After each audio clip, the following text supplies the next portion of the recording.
akan melaksanakan pembelajaran pada mata pelajaran pendidikan agama Kristen dan Budi Pekerti di kelas pertama ya.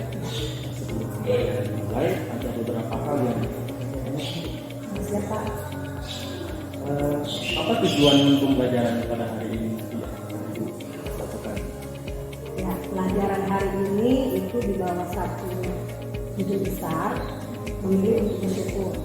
Jadi tujuan pembelajarannya ada dua. Siswa memahami bersyukur adalah pilihan bukan paksaan. Lalu yang kedua, diharapkan siswa mampu menyikapi sikap hidup bersyukur. Jadi ada dua tujuan.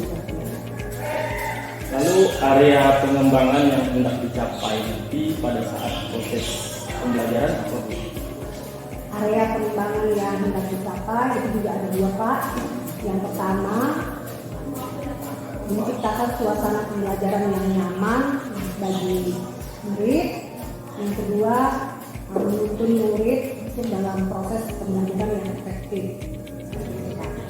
Lalu untuk mencapai tujuan dari mengembangkan area pengembangan tadi, strategi apa yang Ibu persiapkan untuk mencapai tujuan tersebut?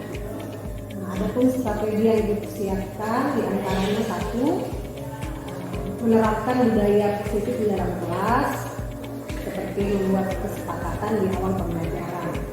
Contohnya kesepakatan bersama selama pembelajaran tidak boleh ribut, kecuali kalau ada pertanyaan baru siswa diberi bertanya seperti itu. Lalu yang berikutnya menerapkan pembelajaran berdiferensi dan menerapkan pembelajaran sosial dan emosional. Itu di awal itu ada, kalau di pembelajaran agama Kristen itu ada wajib itu ya, saat teduh, bernyanyi, membaca Alkitab. Itu di awal pembelajaran. Strategi yang dilaksanakan. Nah sekarang saatnya Ibu melakukan proses pembelajaran. Nanti saya mohon izin, saya akan melakukan observasi di dalam kelas Ibu. Semoga tujuan, strategi, dan area pengembangan yang akan dicapai hari ini dapat terlaksana dengan baik ya Bu ya.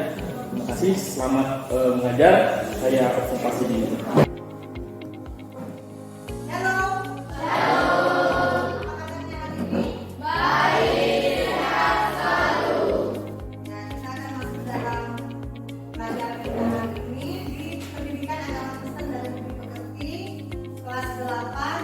Pelajaran 12. Ya, sebelum kita memulai pembelajaran kita hari ini, kita akan beribadah singkat kepada Tuhan, kepada yang sudah menentukan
silakan duduk.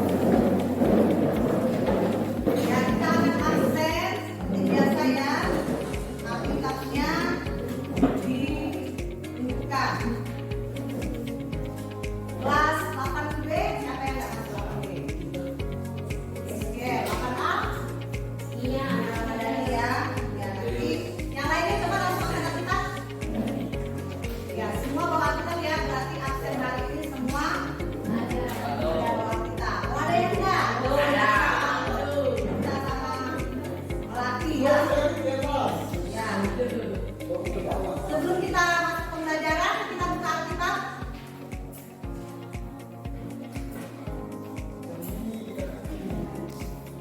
Dalam perjanjian baru 1 Tesalonika 5 ayat 18. Ya, kita akan baca Alkitab. Ini juga menjadi hafalan kehidupan ya. 1 Tesalonika 5 ayat 18. 1 Tesalonika 5 ayat 18.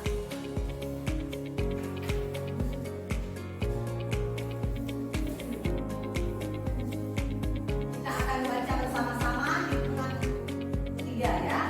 1, 2, 3. 1 Tesalonika 5 ayat 18. Mengucap syukurlah dalam segala hal, sebab itulah yang dikehendaki Allah dalam Kristus Yesus bagi kamu. Amin.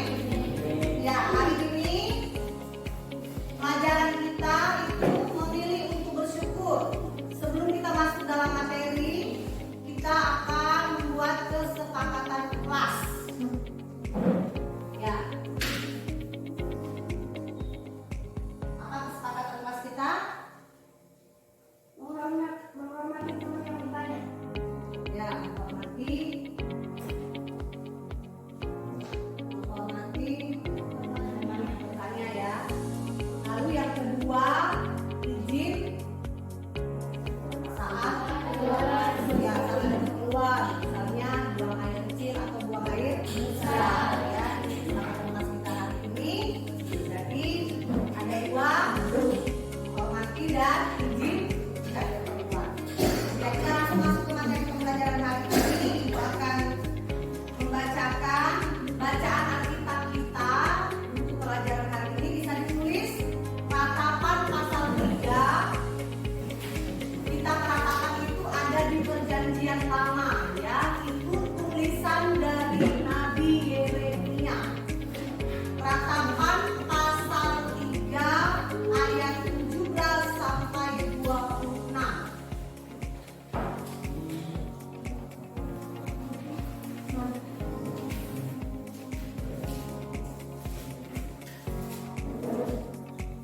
Ratapan pasal 3 ayat 17 sampai 26. Yang kedua, Habakuk. Habakuk itu seorang nabi yang menulis kitab di perjanjian lama juga. Makanya ada kitab Habakuk. Pasal 3 ayat 17 sampai 19.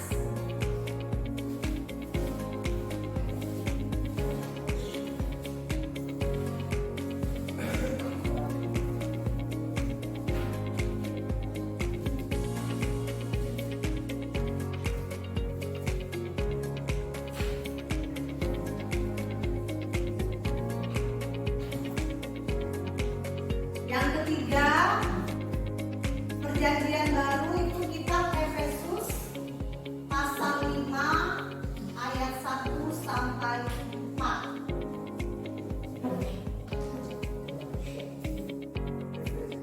Efesus pasal 5 ayat 1 sampai 4.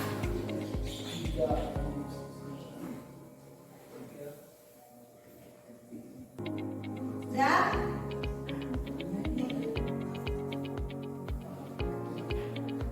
ya, nanti kita akan melihat kedua teman kalian ya, Aldo dan Agung itu akan berperan seolah-olah mereka menjadi kedua nabi yang kita pelajari hari ini ya. Mereka bermain peran, yang seorang menjadi Habakuk, yang seorang menjadi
ya dari Nabi Habakuk.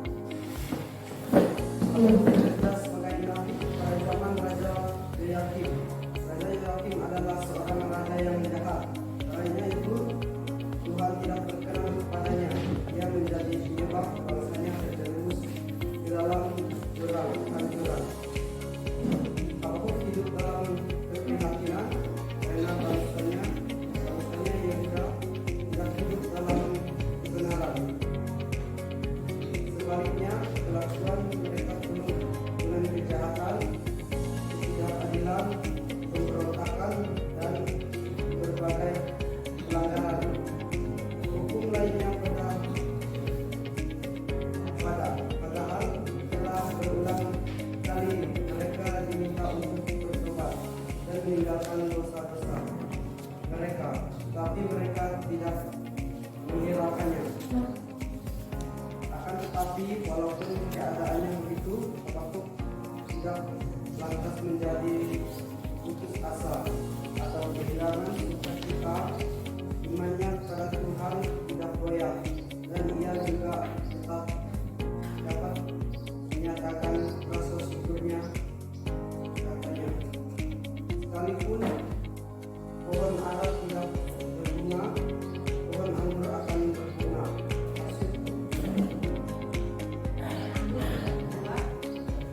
Hasil pohon zaitun mengecewakan, sekalipun batangnya tidak menghasilkan bahan makanan. Kambing dombanya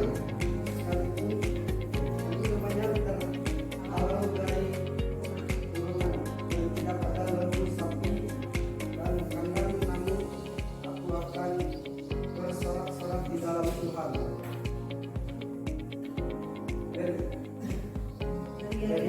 Dia dalam Allah dan menyelamatkan aku. Tuhan, walaupun Tuhanku, Dia menguatkanku. Dia membuat kakiku seperti kaki rusa. Dia membiarkan aku berjejak di bukit-bukitku. Bagaimana bisa bersorak-sorak bila kita hanya memikirkan begitu banyak kesulitan yang kita alami? Perhatikan bahwa yang dilakukan oleh Nabi Habakuk adalah bersorak-sorak di dalam Tuhan, karena Tuhan adalah sumber kekuatan Habakuk dan juga sumber kekuatan kita semuanya. Apa yang bisa kita pelajari dari Habakuk?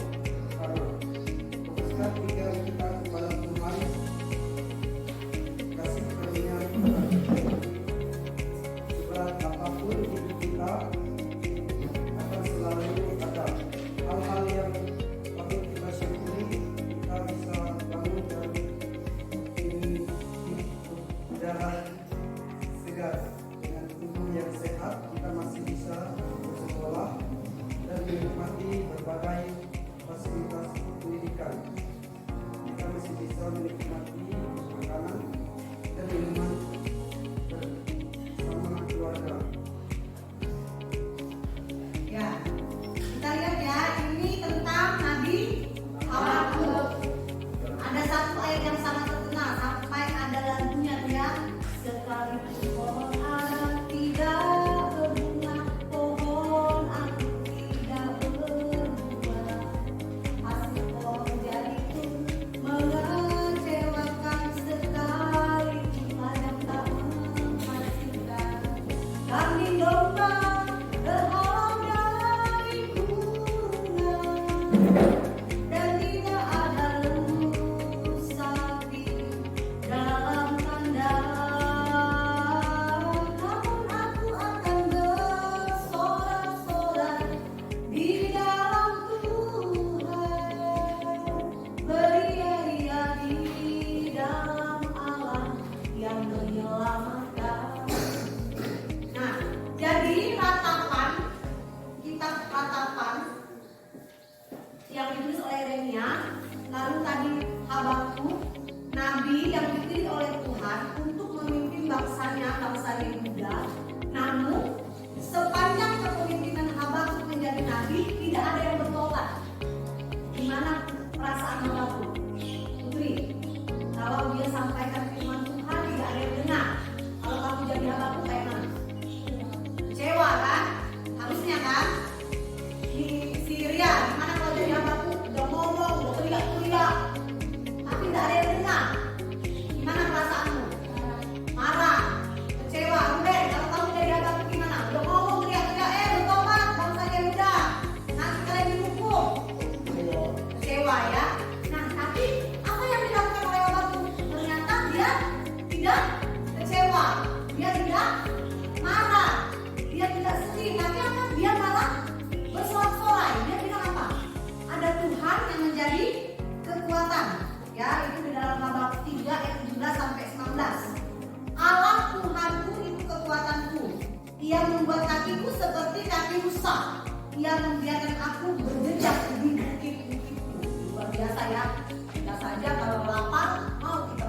tidak, yang dari tidak ada yang benar, tapi dia tidak kecewa. Tapi apa yang dia bilang, kata Habakuk yang pertama itu, fokuskan pikiran kita kepada kasih karunia Tuhan.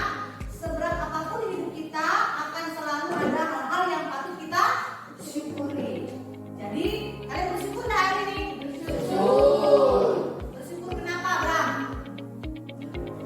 Karena cuaca bagus, jadi pergi dari Gorak ke sekolah jalannya bagus, jadi bisa cepat sampai. Kalau hujan, bersyukur tak? Bersyukur juga ada air.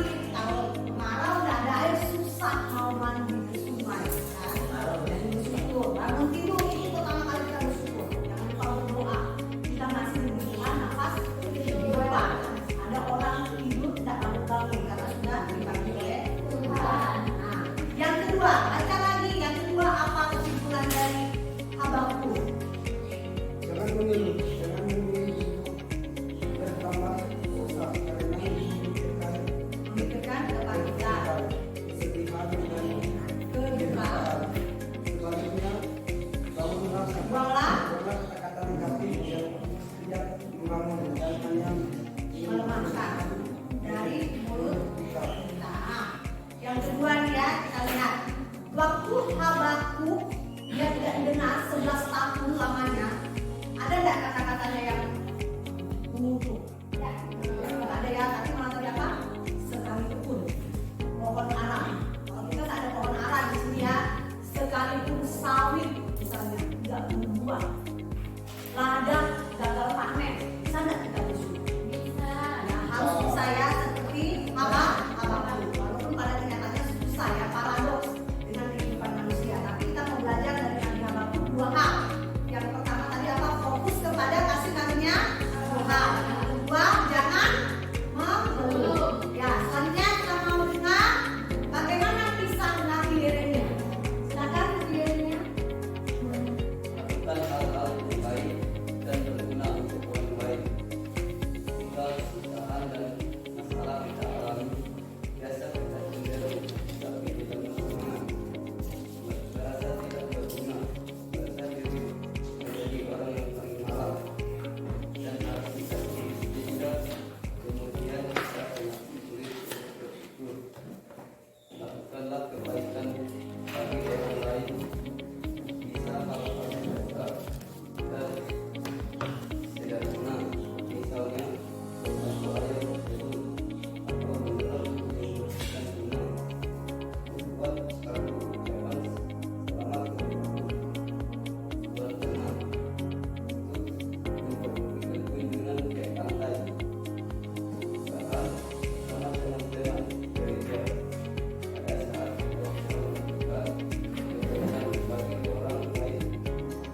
Pada saat itu biasanya kita akan merasakan kegembiraan kita tidak bagus berupa dan sendiri. Ya. Nah, itu ada tips atau cara yang langsung kita bisa terapkan dalam kehidupan kita sekarang. Daripada kita mengeluh, lebih bagus kita melakukan hal-hal yang positif. Contoh apa tadi? Membantu orang tua berkebun. Nah, di tempat tinggal kita di desa Tengahan, tempat sekolah kita ini ada di Senadok. Ada teman-teman kita dari Berinang, Tengahan, Bangsal, Gola, Tengkok. Ya, rata-rata mata pencarian orang tua kita apa?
kita. Dia memilih untuk melakukan hal-hal yang positif. Ayo Bung, kita simpulkan apa yang dirasakan yang diperbuat oleh Yeremia ketika dalam pelayanan sebagai nabi waktu itu di zaman Raja Zedekia ya. Kalau tadi di Habakuk itu di zaman Raja Yoyakim. Nah, kalau si Yeremia itu di zaman Raja Zedekia. Kedua raja terakhir ini adalah anak dari Raja Yosia. Ya, sampai kemudian bangsa Israel dan penduduk Yerusalem serta Yehuda mengalami pembuangan ke negara Babel di Babilonia. Ya, negaranya. Jadi seluruh nabi Yeremia itu bisa kita baca di kitab Yeremia menunjukkan kegigihan Yeremia dalam menghadapi bangsa Israel dan Yehuda yang keras kepala, tidak taat dan terus-menerus hidup menyimpang dari jalan Tuhan. Selama masa tugasnya, Yeremia tidak jemu-jemu memperingatkan bangsanya agar bertobat dan meninggalkan dosa mereka. Sebab kalau tidak, hukuman Allah akan segera turun ke atas mereka. Akan tetapi tidak ada satupun perkataan Yeremia yang didengarkan oleh mereka. Bahkan bukannya taat, mereka justru berulang kali melakukan penghinaan terhadap Yeremia. Hal yang lebih menyakitkan hati adalah bahwa imam yang bekerja di rumah Tuhan justru menganiaya Yeremia karena perkataan-perkataan pedas yang diucapkan Yeremia agar bangsa Yehuda dan Israel bertobat. Bisa kita baca dalam kitab Yeremia 20. Bayangkan orang yang melayani di rumah Tuhan sampai menganiaya Yeremia. Sedih enggak? Sedih ya, tapi Yeremia tetap bersemangat. Tetap dia menyampaikan firman Tuhan. Ada kata yang disampaikan ya dalam Ratakan 3 ayat 18. Sangkaku hilang, lenyaplah kemasyhuranku dan harapanku kepada Tuhan. Sampai dia merasa kalau apa ya tempat tumpuan terakhir itu hanya kepada Tuhan. Jadi itu yang kita mau apa ya ambil hari ini dari dua tokoh. Baca Bu. Apa yang kita mau pelajari dari Yeremia?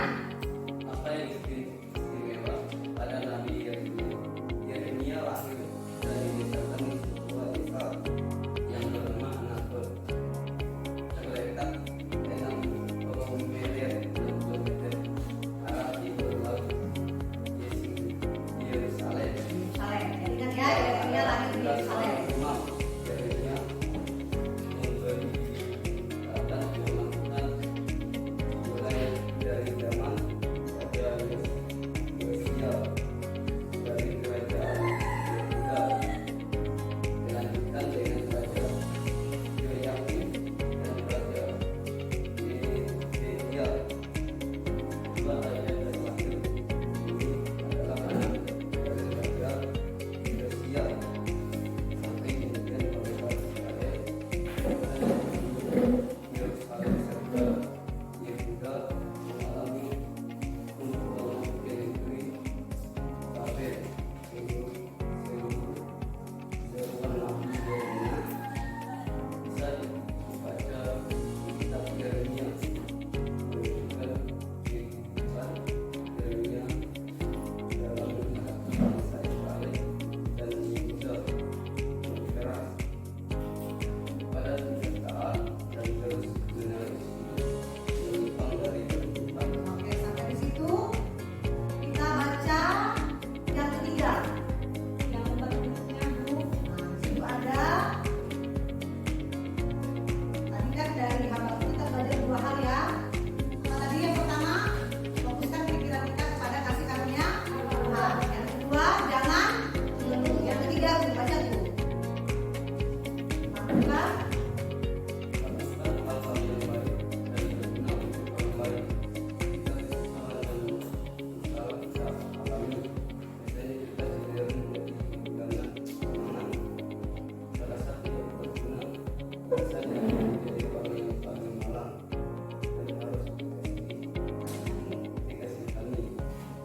Kemudian kita semakin sulit untuk bersyukur. Lakukanlah kebaikan bagi orang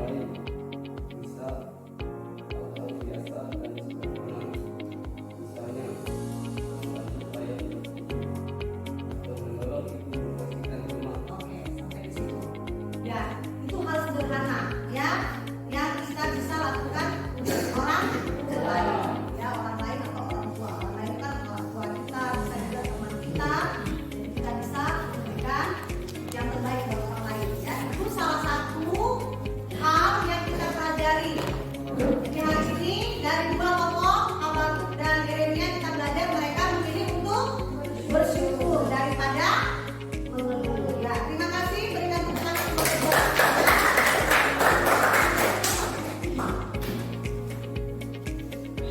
selanjutnya, untuk lebih memahami pembelajaran hari ini, kita akan menonton sebuah video kisah nyata tahun 2004-an lah ya. Dia mulai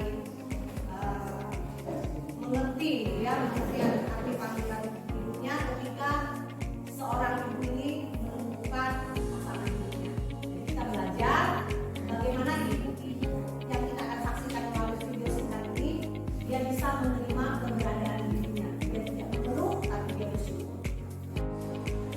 Ya, anak-anak, kita akan menyaksikan sebuah kisah nyata ya dari video kali ini. Sebuah kesaksian seorang ibu yang pastinya beragama Kristen, yang merasakan bahwa memilih bersyukur itu lebih penting daripada segalanya. Ya, biarlah video inspiratif ini membuat anak-anak sekalian semakin mengerti, memahami ternyata bersyukur itu adalah hal yang indah. Bersyukur itu hal yang baik. Ya, di dalam video ini boleh membuat kita semakin menghargai hidup. Ya. Biasa dari wanita di Indonesia, wanita yang mendapatkan komuni terbanyak di Indonesia. Saya bekerja sebagai programmer, jadi saya dapat cuti, terus saya tuh jalan-jalan ke Bali. Waktu itu saya mulai balik-balik Alkitab saya. Saya tuh nggak tahu lupa, saya ngantuk atau kecapean, Alkitab itu jatuh di samping saya. Saya tuh baru sadar ketika adil nggak ya, orang dikasih cantik, dikasih hebat, dikasih sempurna, dikasih kaya, tapi sekarang ada orang yang dikasih yang keterbatasan, kelemahan. Saya bilang sama mereka, Tuhan itu pasti adil, karena apa? Tuhan tahu porsi kita masing-masing. Jadi kalau umpamanya di dalam keterbatasan, saya percaya kuasa Tuhan bekerja. Di dalam kelemahan itu kuasa Tuhan juga bekerja. Dan kita tahu bahwa rancangan Tuhan itu rancangan damai sejahtera. Jadi jangan anggap Tuhan itu tidak adil. Karena apa? Kita itu semua diciptakan spesial di mata Tuhan. Tidak ada manusia itu yang diciptakan tanpa rencana yang baik. Kita masterpiece-nya Tuhan.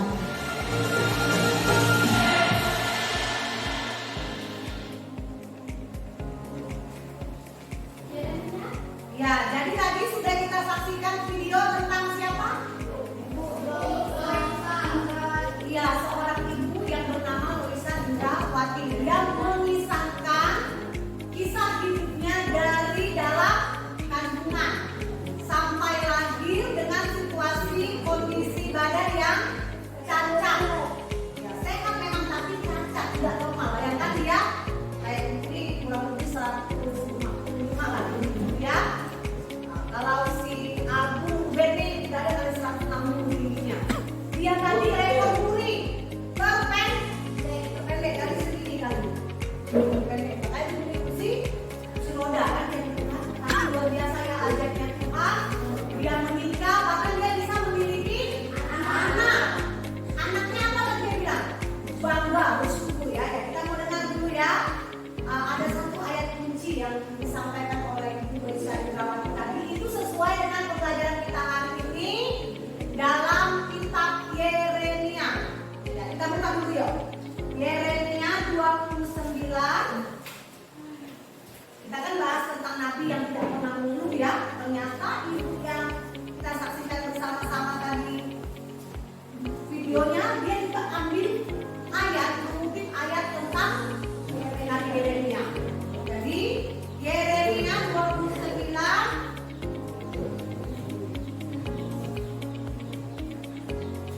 ayat 11 sampai 14. Ya, ibu akan bacakan, kalian dengarkan. Sebab aku ini mengetahui rancangan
bersyukur karena dia bisa menikah sama lelaki yang bisa menerima apa adanya, keadaan yang dia alami. Dan dia bersyukur karena dia hamil dan anaknya juga sehat saat dilahirkan. Dan anaknya juga bersyukur walaupun ibunya cacat. Dan ibu Rosina bersyukur mempunyai keluarga yang disambut dengan Tuhan.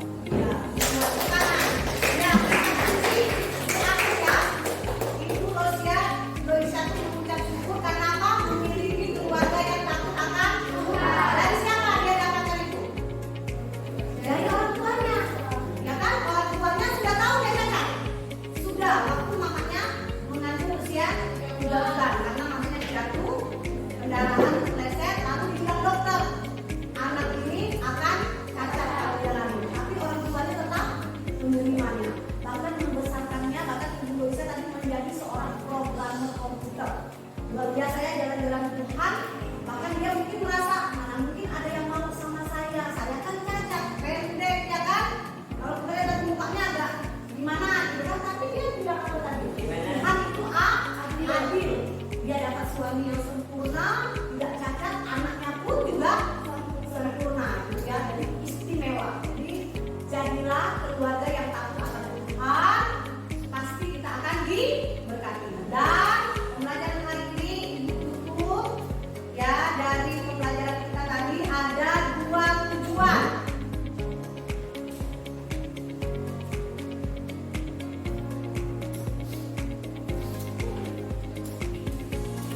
Kesimpulan dari pembelajaran kita hari ini itu tujuannya adalah siswa atau kita mampu bersyukur, dan itu adalah pilihan bukan terpaksa.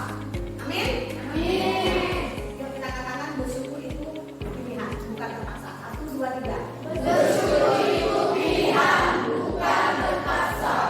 Ingat ya, bersyukur itu pilihan. Yang kedua, kita harus mampu menunjukkan sikap bersyukur. Salah satunya adalah kalian harus terus sekolah. Amin. Sekolah itu kita bersyukur. Berarti kita menghargai berkat Tuhan yang diberikan kepada orang tua kita untuk kita. Orang tua kita menyekolahkan kita. Walaupun kita harus berjuang, jalan kaki ke sekolah, kadang hujan, tanahnya becek, ya. Tapi kita bersyukur. Apalagi kayak sudah kelas 8, atau lagi akan kelas 9 akan tamat dari pendidikan SMP atau pendidikan.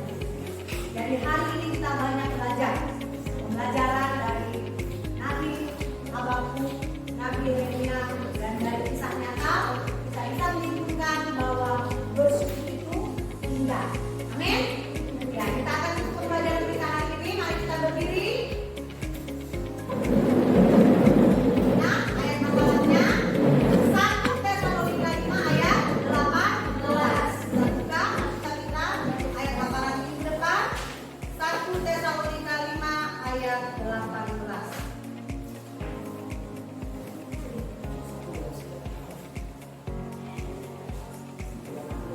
1, 2, 3. 1 Tesalonika 5 ayat 18. Ucap syukurlah dalam segala hal, sebab itulah yang dikehendaki Allah di dalam Kristus Yesus bagi kamu. Amin. Kita akan pelajaran kita naikkan kemudian rapnya saja. Bersyukur, bersyukur. 1, 2, 3. Bersyukur, bersyukur, bersyukur.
Selamat pagi Bu. Pagi Pak. Terima kasih. Kemarin Ibu sudah melakukan proses pembelajaran. Nah hari ini Ibu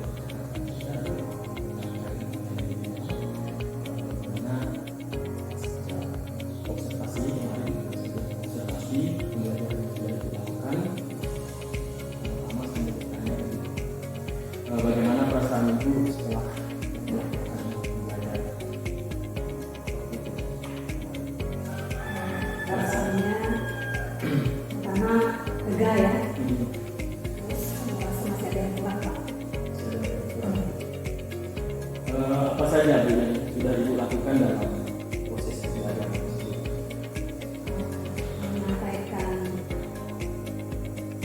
budaya positif ya. Lalu tujuan pembelajaran kemarin itu lakukan di awal, tapi terakhir lupa. Nah, sama yang kurang nggak ada yang bikin ice breaking ya. Padahal di yang paling itu ada. Terus itu kayaknya yang Lalu jika pada skala 1 sampai 10, bagaimana Ibu menilai situasi pembelajaran yang sudah Ibu lakukan? Ibu menilai diri 1 sampai 10 kira-kira sebenarnya pembelajarannya berapa Ibu? 7,5. Atau di angka 7,5 setelah melakukan proses pembelajaran tadi ya. Lalu apa yang menjadi indikator ketercapaian pembelajaran yang sudah dilakukan? untuk di semester 2 ini kan kelas 8 itu kan membahas tentang bersyukur. Jadi kemarin indikatornya itu harus menjadi bersyukur daripada bersyukur. Jadi itu indikatornya mereka harus memilih yang tepat jadi bersyukur sebagai siswa kelas. Mereka bisa bersyukur setelah dapat materi itu. Iya. Nah baik, saya akan menyampaikan hasil observasi pembelajaran itu di dalam kelas. Mungkin saya sudah banyak observasi, saya sampaikan hasilnya apa adanya gitu ya. Jadi di pra-observasi itu akan mengembangkan yang dikembangkan. Jadi pada saat pra-observasi itu menciptakan suasana pembelajaran yang nyaman bagi murid, memunculkan proses pembelajaran yang efektif melalui strategi-strategi seperti menerapkan budaya positif, membuat kesepakatan belajar di awal, menerapkan pembelajaran diferensiasi dan menerapkan pembelajaran sosial emosional. Itu di observasi ya. Di hasil observasi saya itu aspek dan strategi pengembangan yang muncul itu ada penerapan budaya positif, itu sudah muncul di awal. Itu sudah mengajak siswa membuat kesepakatan belajar di awal. Dan anak-anak juga sudah mengalami, mereka mengungkapkan apa yang menjadi kesepakatan. Yang sudah muncul. Lalu pembelajaran diferensiasinya ada yang sudah muncul, terutama di diferensiasi konten. Ibu menggunakan Alkitab, ada menggunakan proyektor, ada menggunakan media-media bacaan Alkitab dan toko Alkitab di situ ya Bu ya. Itu sudah muncul diferensiasi konten. Tapi belum muncul kalau yang produk, mungkin di tugas-tugas belum disampaikan, karena itu mungkin di pembelajaran selanjutnya. Diferensiasi produknya mungkin nanti bisa dikembangkan lagi produknya sesuai dengan bakat dan siswa. Kemudian diferensiasi proses dalam sebuah pembelajaran juga perlu diperhatikan lagi. Ada 3 diferensiasi dulu, tapi kontennya, diferensiasi prosesnya, diferensiasi dan produk yang menghasilkan anak-anak juga sebisa mungkin berdifferensiasi terkait itu dengan bakat dan. Lalu pembelajaran sosial dan emosionalnya itu muncul juga Bu. Saya juga dapat inspirasi dari itu, sebenarnya ada dalam doa, dalam suasana teduh, itu adalah bentuk dari pembelajaran sosial emosional. Bagaimana anak-anak bisa difokuskan pemikirannya, bagaimana anak-anak bisa fokus sebelum pembelajaran sosial emosionalnya juga sudah muncul. Jadi untuk catatan tambahan, pada saat observasi pembelajaran penilaiannya belum sampai juga, penilaian pembelajaran belum sampai di penilaian, makanya tidak muncul diferensiasinya. Kemudian ya, lalu nanti juga mungkin melengkapi beberapa bagian dalam PPP, dengan PPP itu masih 1 lembar. Di situ nanti kita berkolaborasi juga lah, kita dalam satu komunitas mungkin nanti kita bisa berbagi FPP-nya, kita masukkan unsur-unsur budaya positifnya, unsur-unsur pembelajaran diferensiasinya, kemudian ada pembelajaran sosial emosional juga nanti diselipkan pada FPP yang dibuat. Jadi secara umum observasi kemarin sudah luar biasa Ibu, anak-anak juga tujuannya kemarin ada 2 ya, memahami bersyukur itu bukan pilihan, bukan paksaan, adalah pilihan, dan mampu memberikan sikap hidup bersyukur anak-anak saya lihat dengan proses pembelajaran juga sudah hidup. Kemudian itu hasil dari observasi saya Bu di kelas Ibu. Setelah melakukan observasi selama bulan pembelajaran, kompetensi apa lagi Bu yang ingin dikembangkan dalam proses pembelajaran selanjutnya? Yang ingin dikembangkan apa saja? Lebih mengajak siswa kayaknya nanti itu mungkin pergi ke ibadah sekitar. Sini kan kalau memang menunjukkan sikap hidup bersyukur, anak-anak nanti diajar juga untuk berbagi. Jadi ketika mereka bersyukur, mereka juga bisa berbagi.